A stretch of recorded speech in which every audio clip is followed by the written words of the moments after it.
صحابہ اکرام کی محبت ہمارے لیے کتنی اہمیت رکھتی ہے میں آپ کو بتاؤں۔ اعلیٰ حضرت رضی اللہ تعالیٰ عنہ کے ایک شعر نے ہمارے لیے فیصلہ کر دیا ہے۔ اہل سنت کا ہے بیڑا پار اصحاب حضور، نجم ہے اور ناؤ ہے عطرت رسول اللہ کی۔ آپ کو شعر سمجھانا پڑے گا۔ اعلیٰ حضرت رضی اللہ تعالیٰ عنہ کے ہر شعر کو چاہے سمجھ میں آئے نہ آئے، سنی سبحان اللہ کہتا ضرور ہے، کیونکہ اس میں عشق کے کچھ جام بھرے ہوئے ہوتے ہیں، پھر بھی مجھے سمجھانا چاہیے۔ اللہ کے نبی صلی اللہ تعالیٰ علیہ وسلم نے اپنی زندگی پاک میں دو جماعتوں کی بڑی فضیلت بیان فرمائی، دو جماعتوں کی بڑی فضیلت بیان فرمائی۔ ایک صحابہ کی جماعت ہے اور دوسرے اہل بیت کی جماعت ہے۔ رسول اللہ صلی اللہ علیہ وسلم کے گھر والے جو ہیں ان کو اہل بیت کہتے ہیں، اور صحابی کی تعریف تو میں نے ابھی بتا دیا کہ جو رسول کریم صلی اللہ علیہ وسلم کو حالت ایمان میں دیکھے ہوں اور حالت ایمان میں ہی دنیا سے رخصت ہوئے ہوں۔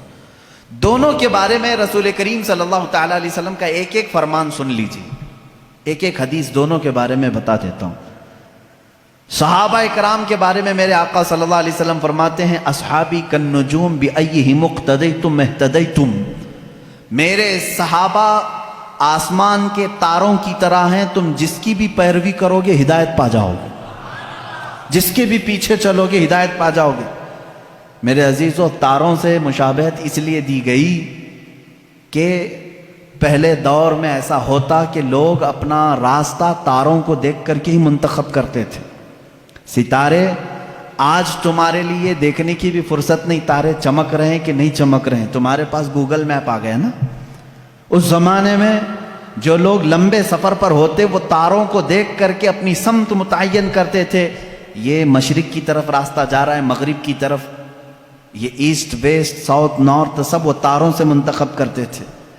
عرب اس معاملے میں بہت مشہور بھی تھے، معروف بھی تھے۔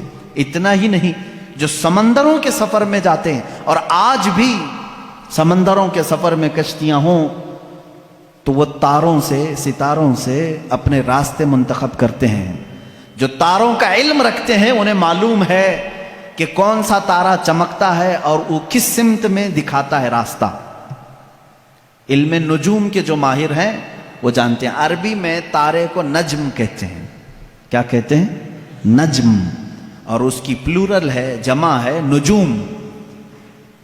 نجوم، حضور اکرم صلی اللہ علیہ وسلم نے صحابہ کو کہا یہ نجوم ہیں، ہدایت کے تارے ہیں، تم جس تارے کے پیچھے بھی چلو گے ہدایت پا جاؤ۔ یہ تارے عام طور پر کہاں پر ہدایت دیتے ہیں؟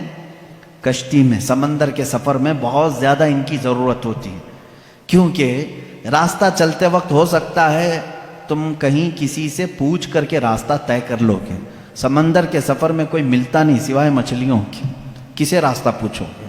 جب بیچ سمندر میں کشتی پہنچتی ہے تو وہاں ایسٹ ویسٹ ساؤتھ نارتھ کچھ بھی نہیں معلوم پڑتا، جہاز کس طرف جا رہے ہیں، تو وہاں تاروں سے ہی راستہ منتخب کیا جاتا ہے، معین کیا جاتا ہے۔ ایک حدیث میں نے صحابہ کے متعلق سنائی، دوسری حدیث سنیں۔ اللہ کے نبی صلی اللہ تعالیٰ علیہ وسلم فرماتے ہیں، الا ان مثل اہل بیتی کمثل سفینۃ نوح من رکبها نجا ومن تخلف عنها ہلک، او کما قال النبی صلی اللہ علیہ وسلم۔ اللہ کے حبیب صلی اللہ تعالیٰ علیہ وسلم فرماتے ہیں، خبردار میرے اہل بیت، میرے گھر والے، اہل بیت سمجھتے ہیں نا، میرے اہل بیت نوح علیہ السلام کی کشتی کی طرح ہیں۔ نوح علیہ السلام کی کشتی، آپ کو واقعہ معلوم ہوگا، پوری دنیا ڈوب گئی تھی مگر نوح علیہ السلام کی کشتی تیر رہی تھی۔ پہاڑ تک ڈوب چکے تھے، پانی میں پہاڑ تک ڈوب چکے تھے، لیکن نوح علیہ السلام کی کشتی پانی پر چل رہی تھی، اور اس کشتی میں جتنے لوگ تھے وہ محفوظ تھے۔ اب میرے آقا صلی اللہ علیہ وسلم کی حدیث سنو، فرماتے ہیں رسول کریم صلی اللہ علیہ وسلم، میری اہل بیت، میرے گھر والوں کی مثال نوح علیہ السلام کی کشتی کی طرح ہے، جو ان کے ساتھ ہو گیا وہ نجات پا گیا۔ جیسے جو نوح علیہ السلام کی کشتی میں بیٹھا وہ ہدایت پا گیا، صحیح طریقے سے باہر نکل گیا، اور جو اہل بیت کا دامن پکڑا وہ نکل گیا۔ یعنی اس دنیا میں گمراہ ہونے سے محفوظ رہا۔ اب دیکھیں اس کو کہا ہے کشتی، حضور اکرم صلی اللہ علیہ وسلم نے اہل بیت کو کیا کہا ہے؟ کشتی، اور صحابہ کو کیا کہا ہے؟ نجم، ستارے۔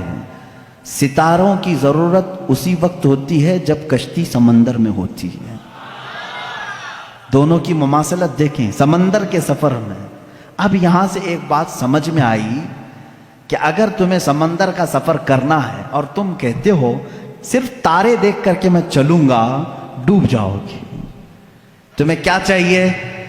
کشتی چاہیے۔ تارے راستہ تو دکھا سکتے ہیں لیکن سمندر پہ چلنا تمہارے بس کی بات نہیں، کشتی پہ سوار ہونا ہوگا۔ اور اگر کوئی بندہ یہ کہے میرے پاس کشتی ہے، میں کچھ بھی نہیں دیکھوں گا، خود چلوں گا، وہ سمندر میں بھٹکتا پھرے گا، اسے تارے دیکھنا ہی پڑے گا۔ اس کا مطلب ہوا کہ بغیر صحابہ کے بھی دین نہیں چلے گا، بغیر اہل بیت کے بھی دین نہیں چلے گا۔ تم اگر اہل بیت کی محبت کے دعوے دار ہو تو صحابہ کو بھی ماننا ہوگا، اور اگر صحابہ کی محبت کے قائل ہو تو اہل بیت کا دامن بھی نہیں چھوڑنا ہوگا۔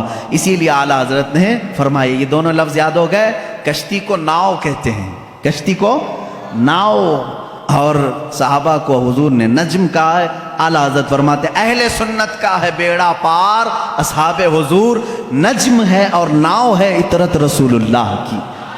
یہ صرف ہم ہیں کہ ہمارے پاس صحابہ کی جماعت بھی ہے اور اہل بیت کی جماعت بھی ہے۔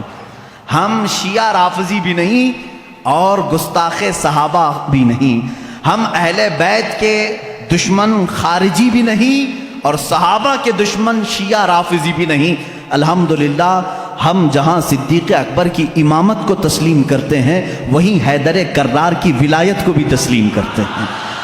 ہم جہاں سیدہ کائنات فاطمۃ الزہرا رضی اللہ تعالیٰ عنہا کو سلام اللہ علیہا کہتے ہیں، انہیں جنتی عورتوں کی سردار مانتے ہیں، وہیں ام المومنین عائشہ صدیقہ کا بھی احترام کرتے ہیں۔ یہ اہل سنت و جماعت ہے جو درمیانی راستے میں ہے۔ میرے عزیزو، ذرا ادھر ادھر ہو جاؤ گے تو قدم ڈگمگا جائیں گے۔ کبھی ایسا ہوگا کہ کشتی میں بیٹھے تو ہو لیکن تمہیں تارے نہیں دیکھنے ہیں، نہیں ہم کو صحابہ کی ضرورت نہیں، بھٹکتے رہو گے بھٹکتے رہو گے، کہاں جا رہے ہیں پتہ ہی نہیں چلتا۔ ایسے ہیں آج شیعہ بھی ہیں بیچارے، بھٹکے ہوئے ہیں، انہیں پتہ ہی نہیں ہے مغرب میں جانا ہے کہ مشرق میں جانا ہے۔ صحابہ کی اگر ہدایت ساتھ ہو تو کشتی پر بیٹھا ہوا آدمی منزل مقصود تک پہنچتا ہے۔ حدیث پاک ہے اللہ اللہ فی اصحابی، حضور اکرم صلی اللہ علیہ وسلم نے فرمایا اللہ سے ڈرو، اللہ سے ڈرو میرے صحابہ کے بارے میں، میرے بعد میرے کسی صحابی کو گالی مت دینا۔ میرے آقا صلی اللہ علیہ وسلم فرماتے ہیں جس نے میرے کسی صحابی کو گالی دی اس نے مجھے گالی دی۔ اللہ کے نبی صلی اللہ تعالیٰ علیہ وسلم کی شان میں کوئی گالی دینا پسند کرے گا؟